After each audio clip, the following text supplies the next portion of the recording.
Hi, I'm Midge Shoemaker, and today is day 91 of my doing 100 days of YouTube videos and focusing on recognizing God's hand in my life. So, yay for day 91. Um, so today I had leftovers in my refrigerator for lunch, and I was going to take it to work with me just in case there wasn't lunch at work or in case I couldn't eat what was brought in for lunch, because usually Wednesdays and Thursdays lunch is provided at work, but not always. So sometimes it gets canceled last minute or whatever. So anyway, only thing I had at work was apples, and I was like, I'm not eating apples for lunch. So of course there was no lunch today, and of course I left my lunch in the fridge. Like I literally thought about it, and then I walked out the door, and it still stayed in my refrigerator. I don't think it was quite that second thing. It was like I thought about it when I was grabbing my jacket and my keys and things like that, and then I walked out the door and forgot to open the fridge on my way out the door to grab my leftovers to take to work with me. So it was a thought that happened, and then there were other thoughts in between, or other things that I did before I got to the refrigerator, and by the time I got to the refrigerator or past the refrigerator, I'd completely forgotten until I was pulling up to my turn to get into work, and then all of a sudden registered, oh no, I forgot my lunch. But at that point, I was going to be barely on time to work, and I couldn't turn around and go home and get my lunch because then I would be an hour late for work, and that was certainly not worth lunch. So I just had no lunch. So I kind of wish that I would have just taken my car and gone home for lunch. But again, I only get a 30-minute lunch break, and it's a 20-minute drive both ways. So don't have time to do that either. So I was just like, So I went for a little walk at lunch. I work in a complex. I mean, there's multiple businesses in the parking lot area, and some of which are food places. And I'd heard that there was a little restaurant that was like diagonally from where we were at. So I thought, I'll just walk over there. And it was called Pasties, and it was all pastries. And I was just like, and sweets. And I was like, okay, I don't do sweets and sugars on an empty stomach. I never have. I do like sweetbreads and pastries. I do love those. Those are like my weaknesses, but I can't handle too much sweets at a time. I've just never been able to do it. So it was still not something that I wanted to eat for lunch. I'm like, that is not lunch. That will make me sick.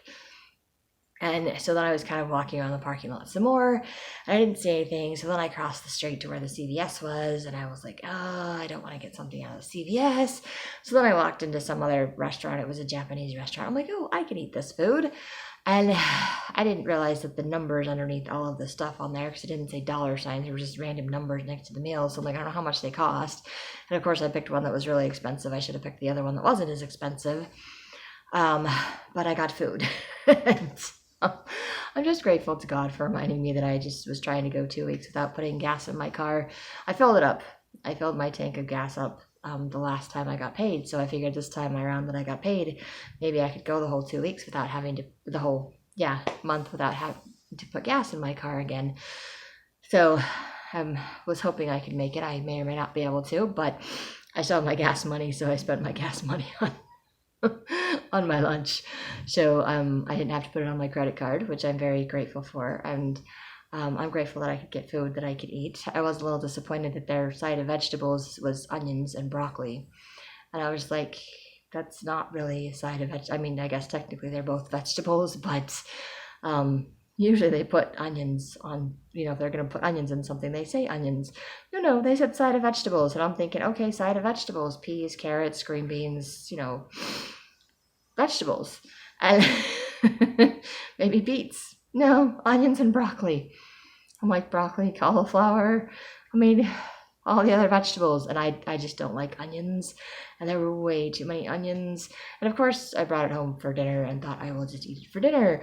And then I mixed it all into a pan to heat it up. But I should have taken the onions out first, because then now the onions were all mixed up together instead of just laying on top of each other. And it was just nasty. I ended up throwing it away, which is very sad. Kind of a waste of food and money, because I only ate about half of it, and then I ran out of time. Not that I was completely full, but I was out of time to get back from lunch, and I was like 4 minutes late going back to lunch. And I felt horrible, and I'm sitting right next to my supervisor, and she said absolutely nothing. And then she left early, and I said absolutely nothing.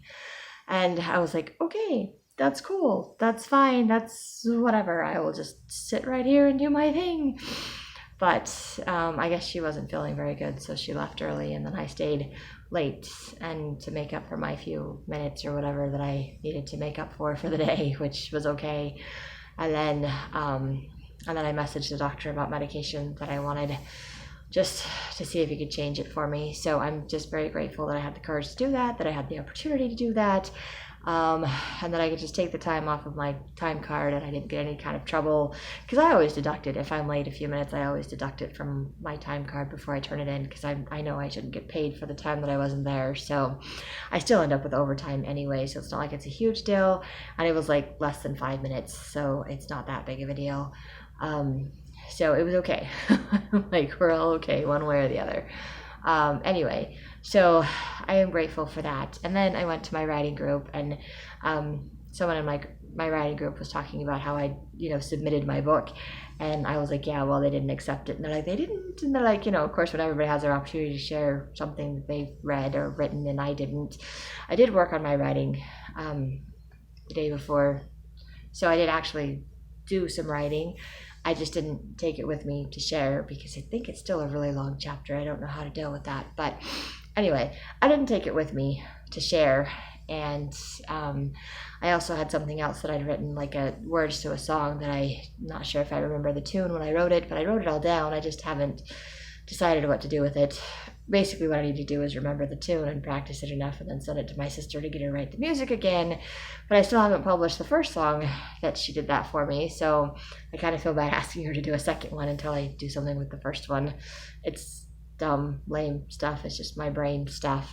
So anyway, I was at my writing group, and I read the rejection letter email to everybody there, and they're like, oh, that's not too bad, there have been worse. And then someone else was like, well, at least you were brave enough to submit it. That's awesome, that's amazing. And then she did like a little quote thing, and one of the quotes that she was talking about is like 95% of people that want to write a book or start writing a book never finish their book. So, and I realized that in my writing group there's like one person there's two people. There's one now, but there was my mentor, Betsy Love, had actually published a book. One of the other ones has done a lot of, she's put together a lot of poetry books and things for her family, but nothing that she's like published to the public. And then everybody else is working on books that they want to publish, but haven't actually published yet. So they do have a lot of experience. I mean, there is one person that's like wrote for like a newspaper or something. Well, actually, there's a couple of them that have written for newspapers. Oh, there's another person that's published a book. She just recently did one too, self-published. So I guess there's 3 or 4 people in my group that have self-published books. So maybe I'm just exaggerating, but I mean, I've seen over the years that I've been in there that people have come and gone and switched and whatever, and some of them are like me, where we get all the ideas and we share a little bit and we share a little bit, but we don't quite get to the point where we actually publish it, and we're like, oh, I'm going to do it this time, I'm going to do it this time, I'm going to whatever, and then it just kind of sits there like Lenoy and the Teachers of Powers. That's probably could have been published a couple of years ago if I'd just been brave enough to do it. And it's been rewritten enough times that I'm like, at this point, I think it's better than the first version that I did. So I think it's actually gotten better with each rewrite. I think it's gotten better. I know it's definitely improved every time I've rewritten it. I'm not going to say that it hasn't, but I'm worried that if I keep rewriting it, that I don't know how much more I can improve on it, or how much I can learn from it, because I also know that I'm kind of bored with the story. And so if I'm bored with the story and I don't think it's very good anymore, then I don't think other people are going to. And I never thought it was going to be a bestseller. I still don't think it's going to be a bestseller, but I still think it's a good book. And I know that people have liked and enjoyed reading it. Some of the people that have read it anyway have enjoyed reading it. And not that they don't have questions, because they have questions, or there's some things that aren't perfect in it. So I'm like, okay, it's not going to be perfect, but it's a learning thing for me. So one of these days, that one's going to be published. And I'm off on a random tangent that has nothing to do with my day. I apologize.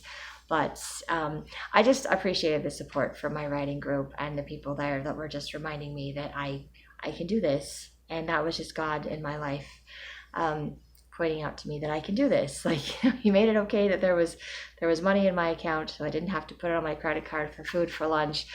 My supervisor didn't say anything when I was a few minutes late. I stayed late. I just took it off my time card. It wasn't a big deal. And then I got the courage to actually message the doctor because I didn't want to do it. I didn't want to do it during work hours. I mean, I have to do it during work hours in order to send a message. I just didn't want to do it with anybody else watching me because it's like my own personal stuff and my medication and my crazy. And so I just have to, put it out there.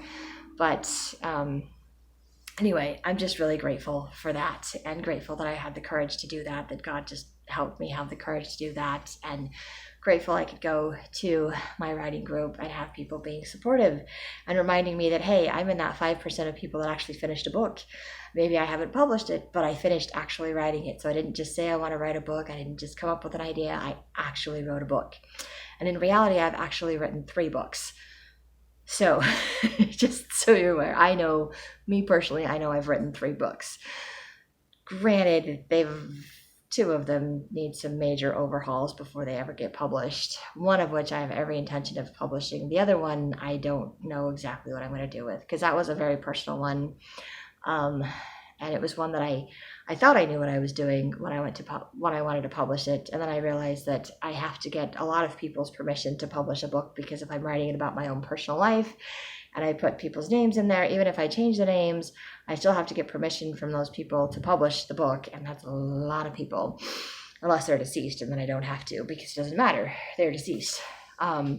So that's a lot of people I would have to get permission from. And the only person I got permission from was my older sister. I'm pretty sure my biological dad would not appreciate or approve of anything that I have to say in that book. So that would not go over well at all.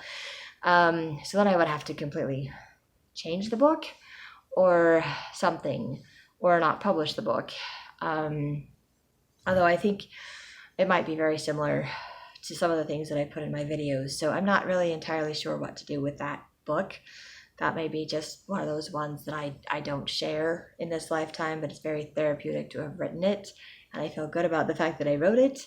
I might go back through and reread it and try to revise it. I might try to take out people's names and things and just share personal experiences in my life without including other people in it, but I'm not entirely sure how to do that. I struggle to do that even in my videos, where I just try not to use people's names and just give them, my friend this, my friend that, like my writing friend, my vision board friend, my editing friend, my writing group, my sponsor friend, my Al-Anon friends. Give them a little initial here, a little initial there. So I still don't know how to, because my life is so intertwined with other people's. I think everyone's lives are intertwined with other people's. So it's impossible to not be intertwined with other people.